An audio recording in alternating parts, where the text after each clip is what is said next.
Hi வணக்கம் எல்லாருக்கும். எல்லோரும் எப்படி இருக்கீங்க? இன்றைக்கி நம்ம சேனலில் என்ன ரீடிங் பார்க்க போகிறோம் அப்படின்னா, உங்கள் பர்சன் கிட்ட பேசலாம். ஓகே, நீங்கள் நோ கான்டாக்ட் பிரேக்கப்பில் இருக்கீங்க அப்படின்னா, பேச முடியாத சுச்சுவேஷனில் இருக்கீங்க, நீங்கள் பேசலை, உங்களுக்கும் உங்கள் பர்சனுக்கும் இடையில கான்டாக்ட் இல்லை அப்படின்னா, இப்போது உங்கள் பர்சன் கிட்ட நம்ம பேசலாம். ஓகே, நான் பேசுகிறேன், என்னன்னு கேட்கலாம். ஃபஸ்ட் என்ன கேள்வி கேட்கலாம்? ஓகே, நீங்கள் உங்கள் பர்சனை பற்றி நினைக்கிறீங்களா? அதாவது என்னோடய கலெக்டிவ்ஸ் பற்றி நீங்கள் நினைக்கிறீங்களா? ஏன் என் கலெக்டிவ்ஸை பிரிஞ்சு போனீங்க?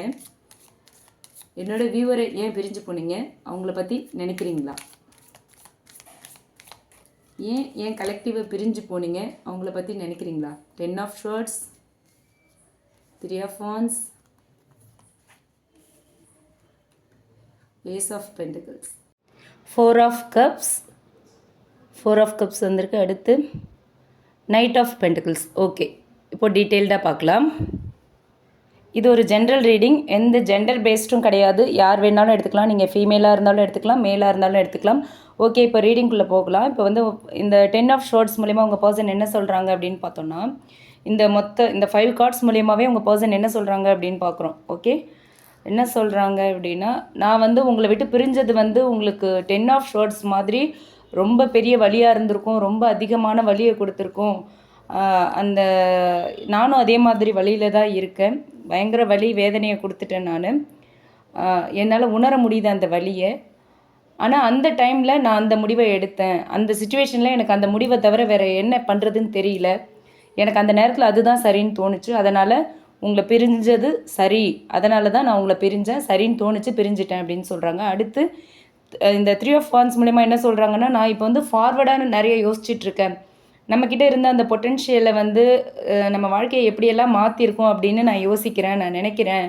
நம்ம ஏன் இப்படி ஒரு தப்பை பண்ணணும், ஏன் பிரிஞ்சோம் அப்படின்னு நான் வருத்தப்பட்டுட்ருக்கேன், நான் ஃபார்வர்டாக யோசிச்சுட்ருக்கேன் அப்படின்னு சொல்கிறாங்க. உங்கள் கூட வந்து இருந்த அன்பு வந்து எனக்கு ஏஸ் ஆஃப் பென்டிகல்ஸ் மாதிரி ஒரு ஃப்ரெஷ் ஸ்டார்ட்டாக இருந்துச்சு. ஆனால் அதை வந்து நான் கையில் பிடிக்கல, அந்த கரெக்டாக அதை நான் ஹேண்டில் பண்ணலை. அந்த 4 ஆஃப் கப்ஸ் மாதிரி இருந்த அந்த டைமில் என் கையில் இருந்த அந்த அன்பு, எனக்கு வந்த அந்த வாய்ப்பு, இது எல்லாத்தையுமே பார்க்காம என்னோடய மனசு வந்து வேறு பக்கம் போயிடுச்சு. அதனால தான் நான் வந்து உன்னை ரொம்ப ஹர்ட் பண்ணிட்டேன், உங்களை ரொம்ப ஹர்ட் பண்ணிட்டேன், ரொம்ப காயப்படுத்திட்டேன் அப்படின்னு சொல்கிறாங்க. ஓகேவா? ஆனால் உங்களுக்கு உண்மை என்னன்னு தெரியுமா? நான் இன்னுமே உங்களை நினச்சிட்டு தான் இருக்கேன் அப்படின்னு சொல்கிறாங்க. நான் இன்னும் உங்களை தான் நினச்சிட்ருக்கேன், என்னை நம்புங்க. உங்களோட நினைவுகள் வந்து என் மனசில் எப்போவுமே இருந்துக்கிட்டே இருக்குது. என்னோடய எனர்ஜி வந்து நைட் ஆஃப் பென்டிகல்ஸ் மாதிரி அப்படியே இருக்குது. நான் வந்து ஸ்லோவாக, ஸ்டெடியாக, நிதானமாக தான் ஒவ்வொரு ஸ்டெப்பும் எடுத்து வைக்கிறேன். என்னால் ரொம்ப சீக்கிரமாக உங்ககிட்ட வர முடியல, ஒரே நாளில் உங்ககிட்ட வந்து சேர முடியல, உங்களை அப்ரோச் பண்ண முடியல, என்னால் எந்த டிசிஷனும் எடுக்க முடியல. நான் ரொம்ப ஸ்லோவாக தான் எடுத்துகிட்ருக்கேன். எனக்கு வந்து உங்களோட இம்பார்ட்டன்ஸ் புரியுது அப்படின்னு சொல்கிறாங்க. ஸோ நம்ம பிரிவுக்கு காரணம் என்ன அப்படின்னா, என்னோடய டிலே, என்னோடய ஆக்ஷன்ஸ், என்னோடய தவறான முடிவுகள். ஆனால் உங்களை வந்து நான் மறக்கலை, என்னால் மறக்க முடியல, என் மனசு முழுக்க நீங்கள் தான் இருக்கீங்க, நான் உங்களை ரொம்ப மிஸ் பண்ணுறேன் அப்படின்னு சொல்கிறாங்க. ஓகே, ஸோ இது மூலியமாக வந்து உங்கள் பர்சனுக்கும் உங்களுக்கும் இடையில ஏதோ ஒரு பெரிய ஒரு ஆர்கியூமெண்ட் வந்து, ஒரு பெரிய மிஸ் அண்டர்ஸ்டாண்டிங் வந்து ஒரு எக்ஸ்ட்ரீம் லெவலுக்கு போயிருக்கு. 10 ஆஃப் ஷார்ட்ஸ் வந்திருக்குன்னா அந்தளவுக்கு வலியை கொடுத்துருக்கு. ஸோ அந்தளவுக்கு இருந்திருக்கு. அது உங்கள் பர்சன் வந்து ரியலைஸ் பண்ணுறாங்க, அதை சொல்கிறாங்க. நான் என்னோடய டிலே, என்னோடய ஆக்ஷன்ஸ், என்னோடய முடிவுகள் தான் வந்து, என்னோடய தவறான முடிவுகள் தான் இப்படி ஒரு பிரிவுக்கு காரணம் அப்படின்னு சொல்கிறாங்க. என்னால் உங்களை மறக்க முடியல அப்படின்னு சொல்கிறாங்க. ஸோ அடுத்து உங்களோட ஆக்ஷன் என்ன சொல்லுங்கள்? நெக்ஸ்ட்டு நீங்கள் என்ன ஆக்ஷன் எடுக்க போகிறீங்க? தவறுகள் எல்லாம் உங்களோட இதுன்னு ஒத்துக்கிறீங்க. நெக்ஸ்ட்டு என்ன ஆக்ஷன் எடுக்க போகிறீங்க? என்ன கார்ட்ஸ் வந்திருக்கு? 10 of cups and 2 of cups வந்திருக்கு. ஓகே, அடுத்து ஃபுல் கார்ட் ரிவர்ஸில் வந்திருக்கு. அடுத்து knight of swords. Okay, super. அடுத்து என்ன கார்டு வந்திருக்கு? Page of pentacles.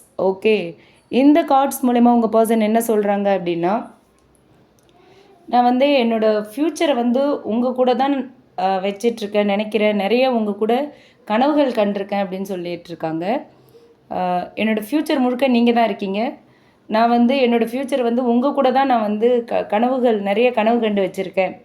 ஒரு குடும்பமாக, ஒரு பாசமுள்ள உறவாக, ஒரு லாங் டேர்ம் ஹாப்பினஸ் கொடுக்குற ஒரு உறவாக நான் உங்களை தான் பார்க்குறேன். உங்களோட சேர்ந்து தான் நான் வாழ்க்கையை பில்ட் பண்ண விரும்புகிறேன் அப்படின்னு சொல்கிறாங்க. இந்த 10 ஆஃப் கப்ஸ் மூலமா சொல்கிறது அதுதான். அடுத்து நம்ம 2 பேருக்கும் இடையில வந்து ஒரு சோல்ஃபுல் கனெக்ஷன் இருக்குது அப்படிங்கிறத நான் உணர்கிறேன், நான் ஃபீல் பண்ணுறேன் அப்படின்னு சொல்கிறாங்க. ஓகேவா? 2 ஆஃப் கப்ஸ் மூலமா நம்ம 2 பேருக்கும் இடையில வந்து ஒரு சோல்ஃபுல் கனெக்ஷன் இருக்குது. இன்னுமே அந்த பாண்டை வந்து நான் ஸ்ட்ராங் ஆக்கணும் அப்படின்னு ஆசைப்பட்றேன். நம்ம 2 பேருக்கும் இடையில இருக்கிற கனெக்ஷனை இன்னும் ஸ்ட்ராங் ஆக்கணும். அதுக்கான ஸ்டெப்ஸை நான் எடுக்கணும். நான் கண்டிப்பாக எடுப்பேன் அப்படின்னு சொல்கிறாங்க. ஓகே, சரி. அடுத்து ஃபுல் கார்ட் ரிவர்ஸில் வந்திருக்கு. ஆனால் உண்மை என்னன்னு சொன்னால் ஃபுல் ரிவர்ஸ் போல் தான் இப்போ நான் இருக்கேன் அப்படின்னு சொல்கிறாங்க. புதுசாக சில விஷயங்களை ஆரம்பிக்க வேண்டிய இடத்துல நான் வந்து ரொம்ப தயக்கமாக இருக்கேன். என்னால் வந்து தைரியமாக எதையும் செய்ய முடியலை. எனக்கு ஒரு பயம் இருக்குது. ஒரு பயம் என்னை வந்து தடுத்து நிறுத்துது. என்னால் எந்த ஆக்ஷனையும் ஃபாஸ்ட்டாக எடுக்க முடியல. பாஸ்ட் மிஸ்டேக்ஸ் வந்து ரிப்பீட் ஆகுமோன்னு எனக்கு பயமாக இருக்குது. அந்த அந்த பயம் இல்லை வந்து ரிஸ்க் எடுக்கிற அளவுக்கு எனக்கு தைரியம் இல்லை. அதாலேயே நான் ஸ்லோவாகிட்ருக்கேன். ஆனால் நான் எப்போவும் இதே மாதிரி பேசிவாக இருக்க மாட்டேன். ஓகே, இந்த நைட் ஆஃப் ஷார்ட்ஸ் மாதிரி சடனாக திடீர்னு இம்பல்ஸாக உங்ககிட்ட வந்துடுவேன் அப்படின்னு சொல்கிறாங்க. ஸோ நான் எப்போவும் பேசிவாக இருக்க மாட்டேன். இந்த நைட் ஆஃப் ஷார்ட்ஸ் மாதிரி திடீர்னு ஒரு சடனாக இம்பல்சிவாக உங்ககிட்ட வந்துடுவேன். அந்த அர்ஜ் என்கிட்ட ஆல்ரெடி இருக்குது. உங்ககிட்ட பேசணும், என்னுடைய உணர்ச்சிகளை சொல்லணும், என்னோடய எமோஷன்ஸ் அண்ட் ஃபீலிங்ஸை உங்ககிட்ட ஷேர் பண்ணிக்கணும். ஓகேவா? கண்டிப்பாக நான் சடனாக திடீர்னு எப்போ வேணாலும் எப்போ எனக்கு தோணுதோ அப்போ நான் வந்துடுவேன். இதே மாதிரி பொறுமையாக அமைதியாலாம் இருக்க மாட்டேன். திடீர்னு எனக்கு தைரியம் வரும், நான் உங்ககிட்ட வந்துடுவேன். ஓகே, இதை தான் சொல்கிறாங்க நைட் ஆஃப் ஷார்ட்ஸ் மூலயமா. அடுத்து பேஜ் ஆஃப் பென்டக்கிள்ஸ்.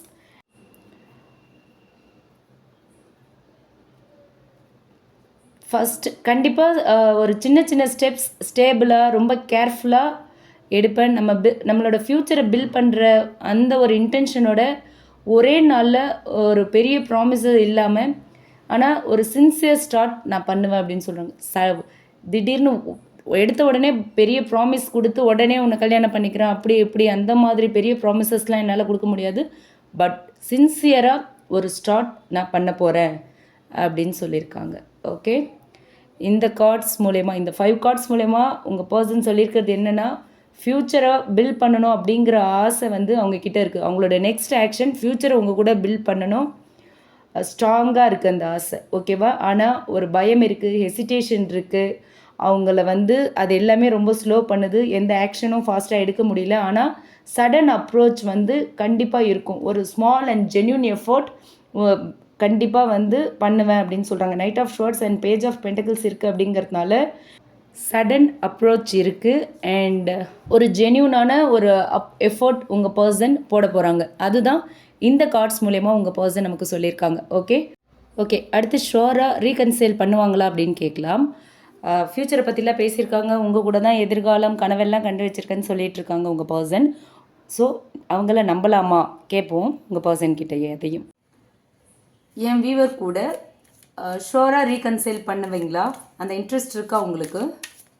உங்களை நம்பலாமா? இல்லை இப்போ விட்டுட்டு போன மாதிரி திரும்பவும் விட்டுட்டு போயிடுவீங்களா? என் வீவர் கூட கண்டிப்பாக ரீகன்சைல் பண்ணுவீங்களா?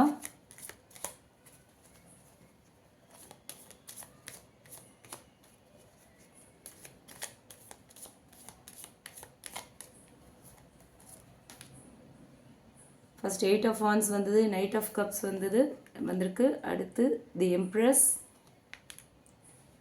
Lovers, 9 of pentacles. ஓகே, இந்த கார்ட்ஸ் மூலயமா என்ன சொல்கிறாங்க உங்கள் பர்சன் அப்படின்னா, உங்ககிட்ட திரும்ப வரணும் அப்படிங்கிற அர்ஜென்சி என்கிட்ட இருக்குது. இந்த 8 ஆஃப் வான்ஸ் மூலயமா அதை தான் சொல்கிறாங்க. நான் வந்து இன்னும் இதுக்கப்புறமும் இதை டிலே பண்ண விரும்பலை. வேகமாக உங்ககிட்ட வந்து பேசணும் அப்படிங்கிற ஃபீலிங் வந்து என் மனசில் இருந்துக்கிட்டே இருக்குது. இப்போல்லாம் அதுதான் அடிக்கடி தோணிக்கிட்டே இருக்குது. சீக்கிரமாக உங்ககிட்ட வந்து பேசணும், பார்க்கணும் அப்படின்ற எண்ணம் தான் என் மனசுக்குள்ளே இருக்குது அப்படின்னு சொல்லியிருக்காங்க. நான் அடுத்து பார்த்தோன்னா, நான் இன்னும் உன்னை லவ் பண்ணிகிட்ருக்கேன். Knight of cups. நான் இன்னுமே உன்னை லவ் பண்ணிகிட்ருக்கேன். என் மனசில் நீ தான் இருக்க. என் மனசில் உன்னை பற்றி இருக்கிற அந்த ரொமான்டிக் ஃபீலிங்ஸ் வந்து இன்னும் குறையவே இல்லை. அது எல்லாமே அப்படியே தான் இருக்குது. உண்மையிலேயே என்னோடய அன்பை வந்து நான் இப்போ வந்து ஆக்ஷனில் காட்ட வேண்டிய நேரம் வந்துருச்சு. அதை தான் நான் ஆசைப்பட்றேன். நான் உன்னை எவ்வளோ லவ் பண்ணுறேங்கிறத ஆக்ஷனில் தான் நான் காட்ட விரும்புகிறேன் அப்படின்னு சொல்கிறாங்க. எனக்குள்ளே நீ வந்து ஒரு எம்ப்ரஸ் மாதிரி, எனக்குள்ளே நீங்கள் வந்து ஒரு எம்ப்ரஸ் மாதிரி இருக்கீங்க. நிம்மதி, பாசம், ஒரு அன்கண்டிஷ்னல் லவ் எல்லாத்தையுமே நீங்கள் தான் கொடுத்துருக்கீங்க. அதை நான் உங்ககிட்ட மட்டும்தான் ஃபீல் பண்ணியிருக்கேன். உங்களோட நர்ச்சரிங் எனர்ஜி வந்து எப்போவுமே என்னை வந்து அட்ராக்ட் பண்ணிக்கிட்டே இருக்குது அப்படின்னு சொல்லியிருக்காங்க. அடுத்து நம்ம கனெக்ஷன் வந்து ஒரு சாதாரண லவ் ஸ்டோரி இல்லை அப்படின்னு சொல்லியிருக்காங்க. ஓகேவா? இந்த லவ்வர்ஸ் கார்டு வந்திருக்கு இல்லையா, அதை வச்சு சொல்கிறது, இந்த நம்மளோட லவ் ரிலேஷன்ஷிப் வந்து ஒரு சாதாரண லவ் ஸ்டோரி இல்லை, மற்றவங்கள மாதிரிலாம் இல்லை. இது ஒரு டிவைன் லவ், இது ஒரு சோல்ஃபுல் பாண்ட். நான் வந்து எத்தனை சாய்ஸஸ் எடுத்து வேறு பக்கம் போனாலுமே என்னோட மனசு திரும்ப திரும்ப உங்ககிட்ட தான் வருது. என்னோடய மனசை கவர்ந்த ஆள் நீங்கள் மட்டும்தான். நீங்கள் உங்ககிட்ட மட்டும்தான் அந்த ட்ரூ லவ், அஃபெக்ஷன், கேர் எல்லாத்தையும் நான் ஃபீல் பண்ணியிருக்கேன். கண்டிப்பாக இது வந்து ஒரு சாதாரண லவ், சாதாரண ரிலேஷன்ஷிப் இல்லை. இது ஒரு டிவைன் லவ், இது ஒரு சோல் கனெக்ஷன், இது ஒரு சோல்ஃபுல் பாண்ட் அப்படின்னு சொல்கிறாங்க உங்கள் பர்சன். ஓகே, அடுத்து பார்த்தோன்னா 9 ஆஃப் பென்டிகல்ஸ். இதை வச்சு என்ன சொல்கிறாங்கன்னா, ஓகே நீங்கள் வந்து நான் உங்களை விட்டு பிரிஞ்சு போனாலுமே நீங்கள் தனியாக ரொம்ப ஸ்ட்ராங்காக இருக்கீங்க. பட் என்னால் அப்படி இருக்க முடியல. நீங்கள் தனியாக ரொம்ப ஸ்ட்ராங்காக இருக்கிறத நான் பார்க்குறேன். ஆனால் இந்த நேரத்தில் நான் உங்கள் கூடவே இருக்கணும், உங்கள் சைட் பை சைடு இருக்கிறதுக்கு நான் விரும்புகிறேன். உங்களோட வாழ்க்கையில் ஒரு நல்ல சப்போர்ட்டிவ் பார்ட்னராக இருக்க நான் விரும்புகிறேன் அப்படின்னு சொல்கிறாங்க. ஓகே, எஸ், உங்கள் பர்சனுக்கு உங்கள் கூட ரீகன்சிலேஷன் பண்ணணும் அப்படின்ற இன்ட்ரெஸ்ட் ரொம்ப ஸ்ட்ராங்காக இருக்குது அப்படிங்கிறது இந்த கார்ட்ஸ் மூலயமா தெரியுது. அவங்க சீக்கிரமாகவே ஸ்டெப் எடுக்க விரும்புகிறாங்க. 8 ஆஃப் வாண்ட்ஸ் வந்திருக்கு அப்படிங்கிறதுனால.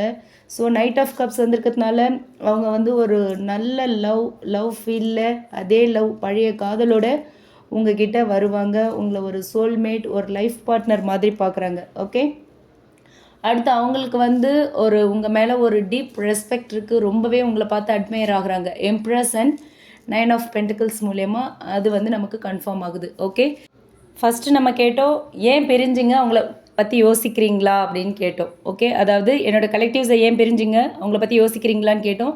அதுக்கு உங்கள் பர்சன் சொன்னாங்க, ஆமாம், நான் வந்து அந்த நேரத்தில் அப்படி ஒரு டிசிஷன் எடுத்துட்டேன், அதுதான் சரியான முடிவுன்னு எனக்கு தோணுச்சு, அதனால் நான் உன்னை பிரிஞ்சுட்டேன். ஆனால் இப்போ நான் வந்து ரொம்ப ஃபார்வர்டாக திங்க் பண்ணிகிட்ருக்கேன் அப்படின்னு சொன்னாங்க. இந்த இந்த பிரிவு வந்து எனக்கும் பெரிய வலியை கொடுத்துருக்கு, உனக்கும் ரொம்ப பெரிய வலியை கொடுத்துருக்கோம் அப்படின்னு என்னால் உணர முடியுது அப்படிங்கிறதெல்லாம் ரியலைஸ் பண்ணாங்க. இந்த பிரிவுக்கு காரணம் நான் செய்த தவறுகளால் தான் இந்த மாதிரியான ஒரு பிரிவு ஏற்பட்டுச்சு. என்னோடய டிலே, என்னோடய ஆக்ஷன்ஸ், நான் எடுத்த தவறான முடிவுகள், என்னோடய தவறான டிசிஷன்ஸ் தான் வந்து இந்த மாதிரி நமக்குள்ளே ஒரு பிரிவை ஏற்படுத்துச்சு. ஆனால் என்னால் உன்னை மறக்க முடியல. உன்னை விட்டு பிரிஞ்சு போயிடலாம், ஹாப்பியாக இருக்கலாம், சந்தோஷமாக இருக்கலாம்னு நினச்சி தான் போனேன். பட் என்னால் அப்படி இருக்க முடியல. எப்போவுமே உன் நினைவாக தான் இருக்கேன், உன்னை ரொம்ப மிஸ் பண்ணுறேன் அப்படின்னு சொன்னாங்க. அடுத்து நம்ம கேட்டோம், உங்களோட நெக்ஸ்ட் ஆக்ஷன் என்ன? ஓகே, நீங்கள் தப்பெல்லாம் அக்செப்ட் பண்ணிக்கிட்டீங்க, உங்களோட நெக்ஸ்ட் ஆக்ஷன் என்ன அப்படின்னு கேட்டோம். அதுக்கு உங்கள் பர்சன் சொன்னாங்க, நான் வந்து என்னோடய ஃப்யூச்சரை வந்து உங்கள் கூட தான் ட்ரீம் பண்ணி வச்சிட்ருக்கேன். ஒரு லாங் டேர்ம் ஹாப்பினஸை வந்து உங்கள் கூட நான் வந்து கொண்டாடணும், அந்த மாதிரியான ஒரு லைஃப்பை வந்து கொண்டு போகிறதுக்கு இந்த ரிலேஷன்ஷிப்பை பில்ட் பண்ண விரும்புகிறேன் அப்படின்லாம் சொல்லியிருந்தாங்க. அதே மாதிரி இது வந்து ஒரு சோல்ஃபுல் கனெக்ஷன் அப்படின்னு சொல்லியிருந்தாங்க. இந்த பாண்டை வந்து இன்னும் ஸ்ட்ராங்காக இருக்கணும் அப்படின்னு கூட ஆசைப்பட்றேன் அப்படின்லாம் சொல்லியிருந்தாங்க. ஆனால் ஏதோ ஒரு விஷயம் வந்து என்னை தடுக்குது. இந்த ஃபூல் கார்டு ரிவர்ஸில் இருக்கு இல்லையா, இந்த மாதிரி ஏதோ ஒரு விஷயம் வந்து தடுக்குது. புதுசாக ஆரம்பிக்க வேண்டிய இடத்துல கூட ஏதோ ஒரு ஹெசிடேஷன் இருக்குது, எனக்கு ஒரு பயம் இருக்குது. எனக்கு வந்து பழைய மாதிரி ஏதாவது மிஸ்டேக் பண்ணிடுவனோ, திரும்பவும் உன்னை காயப்படுத்திடுவனோ அப்படின்ற பயம் இருக்குது. ஒரு தைரியமும் கம்மியாக இருக்குது. ஆனால் நான் இப்படியே இருந்துட மாட்டேன். நைட் ஆஃப் ஷோர்ட்ஸ் மாதிரி திடீர்னு வந்துடுவேன். நான் எப்போ வேணாலும் உங்ககிட்ட சடனாக வந்துடுவேன். நீ நினைக்காத, எதிர்பார்க்காத நேரத்தில் கூட நான் வந்து ரொம்ப சடனாக இம்பல்சிவாக உங்ககிட்ட வந்துடுவேன். அந்த அர்ஜும் என்கிட்ட இருக்குது அப்படின்னு சொல்லியிருந்தாங்க. அண்ட் ஃபைனலாக நம்ம அதே மாதிரி அதுக்கான ஸ்மால் ஸ்டெப் நான் இப்போயே எடுக்க ஆரம்பிச்சிட்டேன்னு சொல்லியிருந்தாங்க. அடுத்து ஃபைனலாக நம்ம கேட்டோம், கண்டிப்பாக நீங்கள் ரீகன்சைல் பண்ணிடுவீங்களா? ஃபேமிலியெல்லாம் ட்ரீம் பண்ணி வச்சுருக்கேன், ஃப்யூச்சரை ட்ரீம் பண்ணி வச்சுருக்கேன்னு சொன்னீங்களே அப்படின்னு சொல்லி கேட்டோம். அதுக்கும் ஷுர் அப்படின்னு சொல்லிட்டாங்க உங்கள் பர்சன். ஓகேவா, இது ஒரு சோல்மேட் கனெக்ஷன், கண்டிப்பாக நான் வந்துடுவேன் அப்படின்ட்டாங்க. அவங்கக்கிட்ட ரீகன்சிலேஷன் ஸ்ட்ராங்காக இருக்குது அந்த இன்ட்ரெஸ்ட்டுன்னு தெரிஞ்சிருச்சு. ஓகே, இந்த ரீடிங் உங்களுக்கு பிடிச்சிருந்தா லைக் பண்ணுங்கள். ரீசனேட் ஆச்சுன்னா எடுத்துக்கோங்க, இல்லைனா விட்டுறலாம். ரீசனேட் ஆச்சுன்னா என் கூட கமெண்ட் பாக்ஸில் ஷேர் பண்ணிக்கோங்க. மறக்காமல் நம்ம சன்ஷைன் டேரட் ரீடிங் சேனலை சப்ஸ்கிரைப் பண்ணுங்கள். Okay, thank you.